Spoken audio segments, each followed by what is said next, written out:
जय श्री राम।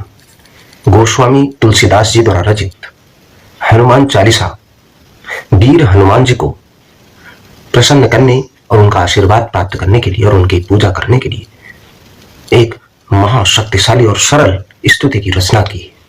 उनकी हर चौपाई अलग अलग रूप से शक्तिशाली है। जीवन की हर समस्या का समाधान हनुमान चालीसा द्वारा किया जा सकता है। हनुमान चालीसा का पाठ करने से भक्तों के सभी कष्ट दूर हो जाते हैं। गोस्वामी तुलसीदास जी ने हनुमान चालीसा के माध्यम से हनुमान जी के बल, बुद्धि व पराक्रम का वर्णन किया है। हनुमान चालीसा के अनेक चौपाइयों में हमारी समस्याओं के निराकरण का, उनके समाधान का रहस्य छुपा हुआ है। इन चौपाइयों में प्रत्येक मनुष्य के जीवन में महत्वपूर्ण योगदान है। इन चौपाइयों का भगवान राम के प्रिय भक्त हनुमान जी को अष्ट सिद्धि और नवनिधि के दाता के रूप में जाना जाता है। हनुमान चालीसा की एक चौपाई भी है, अष्ट सिद्धि नवनिधि के दाता असवर दीन जानकी माता। और इसका मतलब है कि वे अष्ट सिद्धि और नवनिधि के दाता थे और जिसको जानकी माता ने प्रदान करवाया था। अर्थात हनुमान जी की भक्ति से व्यक्ति के जीवन में 8 प्रकार की सिद्धियां और 9 प्रकार की निधियों का साकार और जीवंत रूप प्रकट हो सकता है, अगर हम उनकी साधना करें, सिद्धि करें। पुराणों के अनुसार जिनको ऐसी सिद्धियां प्राप्त हैं, यही महावीर हनुमान जी हैं। जो अष्ट सिद्धियां हैं उन्हें अणिमा, महिमा, लघिमा, गरिमा, प्राप्ति, प्राकम्य, ईशित्व तथा वशित्व के नाम से जानी जाती है। और जो नवनिधियां हैं उनको पद्मनिधि, महापद्मनिधि, नील निधि, मुकुंद निधि और नंद निधि, मकर निधि, कच्छप निधि और शंख निधि के नाम से जाना जाता है। प्रभु हनुमान जी को इन सिद्धियों और नवनिधियों का वरदान माता जानकी जी ने दिया था और कहा जाता है कि इन्हें संभालने की शक्ति भी केवल प्रभु हनुमान जी में ही थी।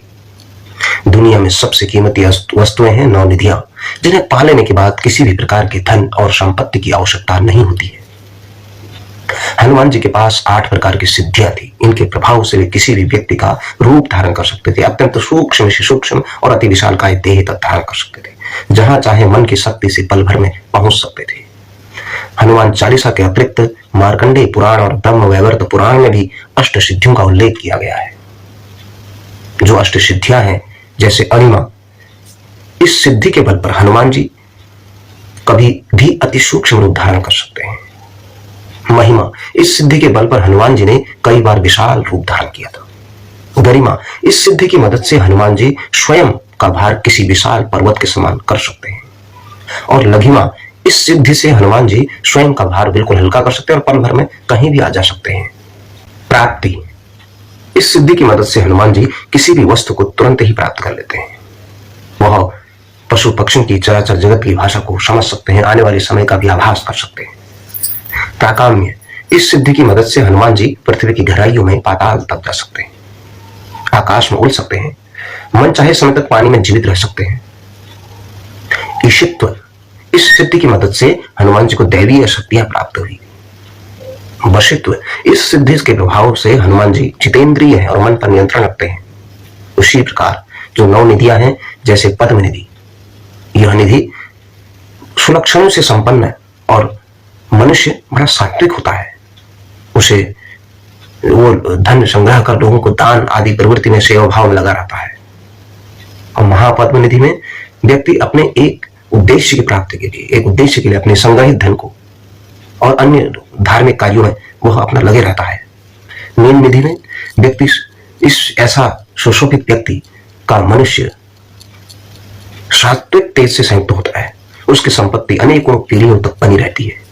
मुकुंद निधि, इससे लक्षित मनुष्य रजोगुण संपन्न होता है और वह अपने देश और राष्ट्र के प्रति समर्पित रहता है। नंद निधि युक्त व्यक्ति के राजस और तामस कुल वाला होता है और वही कुल का आधार होता है। मकर निधि से संपन्न पुरुष महावीर होता है और अस्त्र शस्त्रों से संपन्न होता है। कच्छप निधि का व्यक्ति तामस गुण वाला होता है और अपनी संपत्ति का स्वयं उपभोग करता है। और शंख निधि का व्यक्ति एक पीढ़ी के लिए होती है और यह भी एक सुसंस्कारित व्यक्ति होता है। और खर्व निधि, खरब निधि जिसको कहते हैं, इस निधि वाले व्यक्ति के स्वभाव में अनेकों मिश्रित फल होते हैं जो श्लोक कल्याण की भावना से प्रेरित होते हैं। हनुमान जी का जीवन दर्शन, उनका जीवन प्रबंधन हमारे लिए प्रेरणा का स्रोत है। उनकी नौ निधियों की व्याख्या, उनकी अष्ट सिद्धियों की व्याख्या करना हम जैसे अल्पज्ञानियों के लिए असंभव है, लेकिन प्रभु श्री राम की कृपा उनमें रचती बसती है। इसलिए ऐसे महावीर भक्त हनुमान जी की आराधना और उपासना से हम इस लोक के अंदर लोक कल्याण की भावना को जीवित कर सकते हैं और मनुष्यों के कल्याण के लिए, इस चराचर जगत के उत्थान के लिए हम कुछ कदम तो आगे बढ़ा सकते हैं। जय श्री राम।